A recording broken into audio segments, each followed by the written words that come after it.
It helps to be an outsider if you're doing something different. My name is Jim McKelvey. I was born in the city of St. Louis. I wasn't a very cool kid. I wasn't very popular. I mean, I had a small group of friends, but we were all sort of the unpopular people. And so I got used to being unpopular, which I think was helpful later. You know, I guess I embrace my outcast nature now that I recognize its advantage. It's not fun to be an outcast. Like, I was trying to fit in, I just didn't.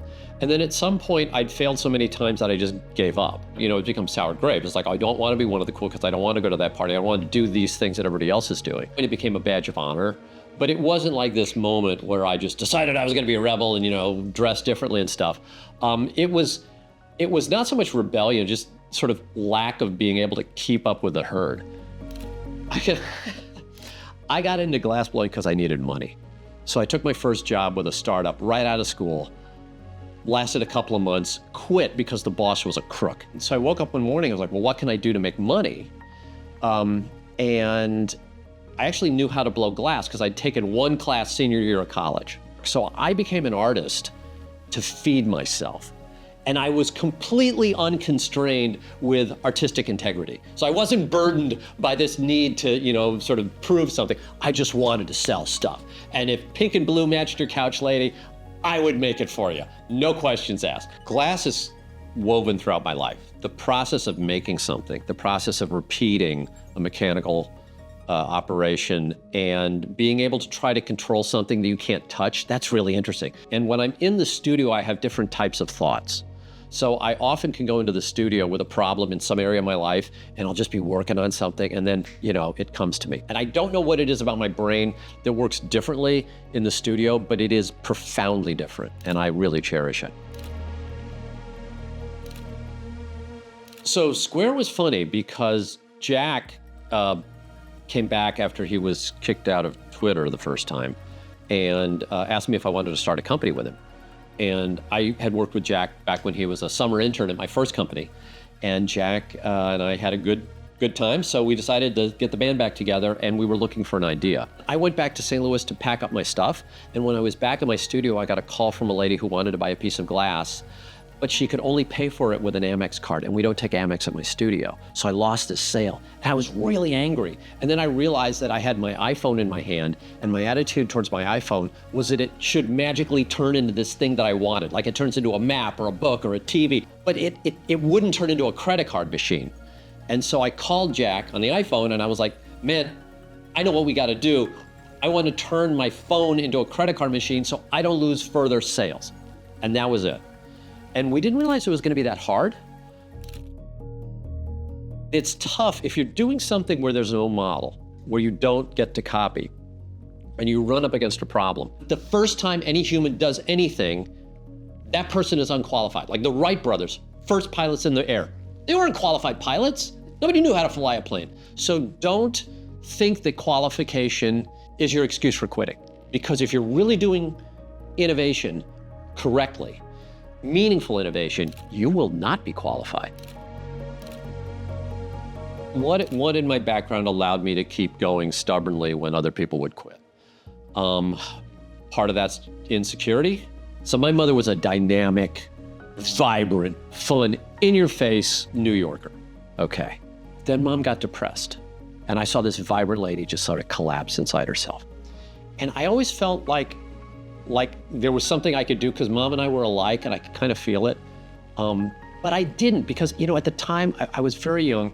It didn't occur to me that my mother would be capable of killing herself. But then of course it did occur to me. Like I had these thoughts, well, I wonder if mom would do that. But then I brushed them, like, oh, that doesn't happen in our family. That happens, you know, outside. And then mom killed herself. And I thought of all the stuff that I would have done to save my mother. Just take her for another walk. Just like talk to her. I didn't do what I could have done to save my mother. So these days, and I mean, that was 36 years ago, I still have this gnawing drive. If I see something that needs fixing, a lot of my energy comes from a dark place. I lived in St. Louis. I could have been with her. I could have kept her going. I thought I did. Now, maybe I couldn't have. Depression's a big thing. I understand. I understand. A lot of people suffer from depression.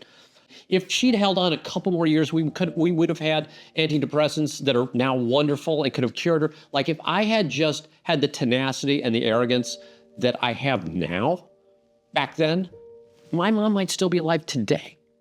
She might know her grandkids.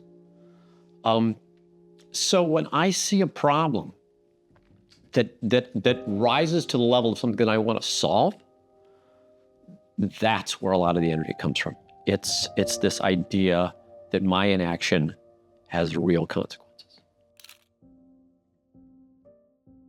The other thing about glass is you have to think about everything backwards, because your final shape is made by all these antecedent shapes that look nothing like the final shape. So it teaches a different type of thinking. I think being kicked out of my own company was probably the most educational low point in my career. I don't really have a career, but I've been kicked out of everything I've started. Like, it just happens. Now, in Square's case, it was sort of prearranged.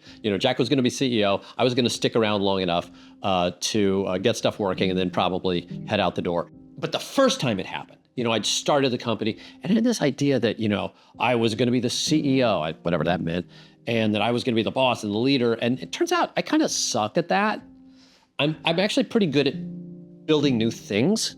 But once the things are built and all we have to do is sell them and sort of run the machine, you probably don't want me pushing the buttons, because I get bored and I start pushing the buttons in different orders. Or I say, well, we need to put some more buttons here, or change the color, or I think we should rearrange, the way this machine works. One of the reasons I got kicked out of companies is that I think subconsciously, create situations that, I know I could handle that, but they would be crazy and I would have to handle it. The problem is that I became dependent on the chaos, that I became used to getting my energy up sort of artificially through this level of problem and emergency that was necessary for me to get into my, sort of top performing state. And that led me to create chaos unnecessarily. So that's not good. You don't want to absolutely, I'll put out fires, but I shouldn't be setting them as well. I just have too many new ideas. Sometimes those new ideas, like if you've got something that works, give it to somebody else. Get me out. The fact that I was doing something that was odd or considered odd didn't bother me. After 25 years or 30 years of being the oddball, well, I'm kind of used to it. It just kind of bounces off me now. And people call me crazy, call the ideas crazy. I'm like, yeah, I might be, whatever. Like I don't take that much weight from those statements anymore, and that helps.